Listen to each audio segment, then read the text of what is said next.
আমি গৌতমকে বলবো যে আগামী বছর আমরা এখানে একটা মায়ের মন্দির এবং মা পাটকালীর মন্দিরের সঙ্গে নর্মেন্দ্রেশ্বর শিবের যেমন মন্দির আছে সেই সঙ্গে এখানে একটা বাচ্চাদের যেমন একটা পার্ক হয়, তার জন্য আমার বিধায়ক তহবিল থেকে এখানে 10 লক্ষ টাকা দিয়ে এবং গ্রাম পঞ্চায়েতের প্রধান আছে, প্রধানকেও বলবো যে একদম এন্ডে একটা গেট করে দিতে বাবা নর্মেন্দ্রেশ্বর শিব এবং পাটকালীর মন্দির, এবং তার সঙ্গে এখানে আমরা একটা পার্ক করে দেবো।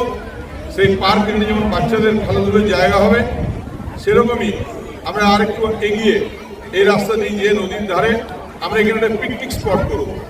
মানুষ এখানে এসে শীতকালে এই জায়গাতে সবাই পিকনিক করবে, পার্কে বেড়াবে, বাবা নর্মেন্দ্রেশ্বরের পুজো দেবেন, মা পাটকালীর পুজো দেবেন, একসঙ্গে রং দেখা কলা বেচার সব হয়ে যাবে।